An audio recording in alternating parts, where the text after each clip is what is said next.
வணக்கம். இன்னைக்கு கீதா சமையலறையில் நம்ம பார்க்க போகிறது Deepavali special sweet recipe boondi. நான் இன்னைக்கு 2 கலரில் பூந்தி பண்ண போகிறேன். ஸோ அதனால் 2 பவுல் எடுத்திருக்கேன். ஒவ்வொரு பவுல்லையும் அரை கப் கடலை மாவு எடுத்துக்கோங்க. ஸோ அந்த கடலை மாவை நான் நல்லா சளிச்சு எடுத்திருக்கேன். நீங்களும் அதே மாதிரி சளிச்சு எடுத்துக்கோங்க. ஸோ அடுத்து 2 பவுல்லையுமே கொஞ்சம் உப்பு சேர்த்துக்கோங்க. அடுத்து ஒரு பவுலில் ரெட் கலரும், ஸோ இன்னொரு பவுலில் எல்லோ கலர் சேர்க்குறேன். அடுத்து கொஞ்சம் கொஞ்சமாக தண்ணி ஊற்றி மிக்ஸ் பண்ணிக்கோங்க. முதல்ல நிறைய தண்ணி ஊற்றிட்டிங்க அப்படின்னா மாவு ரொம்ப தண்ணி ஆயிரும். ஸோ அதனால் கொஞ்சம் கொஞ்சமாக தண்ணி ஊற்றி மிக்ஸ் பண்ணுங்கள். தோசை மாவு பதத்துக்கு நீங்கள் கரைச்சி எடுத்துக்கணும். ஸோ இப்போ பார்த்தீங்கன்னா தோசை மாவு பதத்துக்கே நான் கரைச்சிட்டேன். ஸோ இந்த மாதிரி இருக்கிற மாதிரி பார்த்துக்கோங்க. ஸோ அடுத்து செகண்ட் பவுலில் அதே மாதிரி கொஞ்சம் கொஞ்சமாக தண்ணி ஊற்றி மிக்ஸ் பண்ணிக்கோங்க.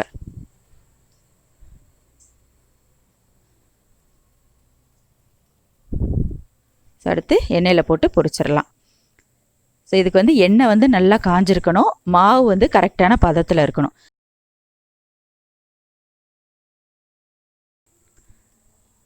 இது பூந்திக்குனே தனி கரண்டி இருக்குது, அது யூஸ் பண்ணனாலும் பண்ணிக்கலாம். அப்படி இல்லாதவங்க இந்த மாதிரி கரண்டி நம்ம யூஸ் பண்ணிக்கலாம். ஸோ கொஞ்சம் கொஞ்சமாக மாவு போட்டு இந்த மாதிரி எல்லா இடத்துலையுமே படுற மாதிரி தேய்ச்சி விட்டுருங்க. செகண்ட் டைம் போடுறப்போ கரண்டியை வாஷ் பண்ணிவிட்டு திரும்ப போடுங்க. அப்போ தான் கரெக்டான ஷேப் நம்மளுக்கு கிடைக்கும். ஸோ இப்போ ரெட் கலர் பூந்தியை பொரித்து எடுத்தாச்சு. ஸோ எண்ணெயை நல்லா ஃபில்ட்ரு பண்ணிடுங்க. ஃபில்ட்ரு பண்ணதுக்கு அப்புறமா டிஷ்யூ பேப்பரில் போட்டுருங்க. ஸோ அப்போ தான் எக்ஸஸாக இருக்கிற ஆயில் எல்லாமே அதில் உறிஞ்சிரும்.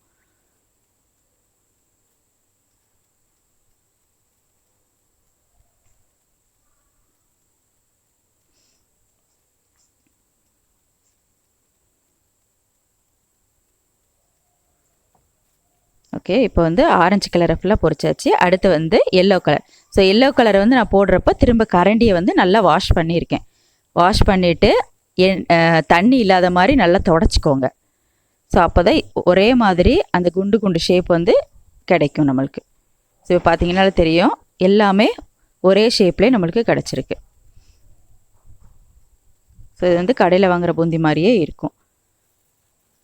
ஸோ இப்போ பார்த்தீங்கன்னா எல்லோ கலரையுமே பொரிச்சு எடுத்தாச்சு. அடுத்து சுகர் சிரப்பு ரெடி பண்ணலாம். ஸோ நான் அதுக்கு அரை கப் சுகர் எடுத்திருக்கேன்.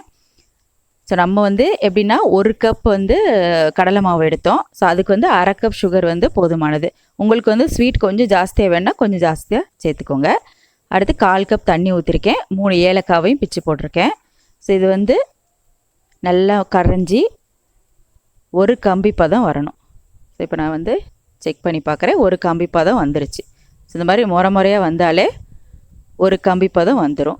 ஸோ இப்போ ஸ்டவ்வை ஆஃப் பண்ணிவிட்டு நம்ம பொரிச்சு வச்சுருக்கோம் பார்த்தீங்களா. ஸோ அந்த பூந்தியை இந்த சுகர் சிரப்பில் போட்டுடலாம். பூந்தியை ரெடி பண்ணி வச்சுட்டு அதுக்கப்புறமா சிரப்பை ரெடி பண்ணுங்கள். ஸோ இல்லைன்னா சிரப்பு ரொம்ப கட்டியாயிரும், நம்மளால் பூந்தியை போட்டு மிக்ஸ் பண்ண முடியாது. ஸோ பூந்தி பண்ணி வச்சுட்டு அதுக்கப்புறமா சிரப்பு ரெடி பண்ணிவிட்டு இந்த மாதிரி போட்டு நல்லா மிக்ஸ் பண்ணிடுங்க. ஸோ இது கொஞ்ச நேரம் மூடி வச்சுருங்க. நம்ம முந்திரி பருப்பெல்லாம் வறுத்துக்கலாம். ஸோ அதுக்கு ஒரு ஸ்பூன் நெய்யில் கொஞ்சம் முந்திரி கோல்டன் ப்ரௌன் கலர் வரணும். ஸோ இப்போ வந்துருச்சு. இப்போ ட்ரை கிரேப்ஸ் ஆட் பண்ணுறோம். ஸோ அதுவுமே நல்லா பலூன் மாதிரி வந்ததுக்கப்புறமா அதையுமே எடுத்து நம்ம பண்ணி வச்சுருக்க அந்த பூந்தியில் போட்டுடலாம்.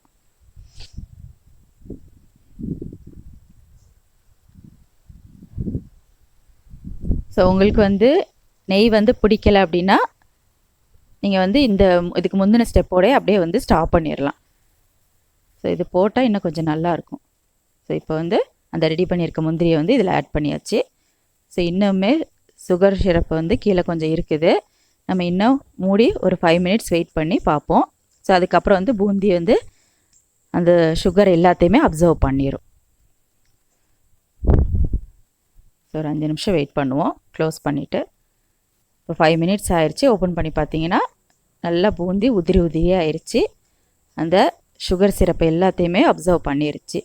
ஸோ வந்து ஈஸியான ஒரு Deepavali special sweet recipe. So கண்டிப்பாக ட்ரை பண்ணுங்கள். ட்ரை பண்ணி பார்த்துட்டு எப்படி இருக்குது அப்படின்னு கமெண்ட் பண்ணுங்கள். தேங்க்யூ.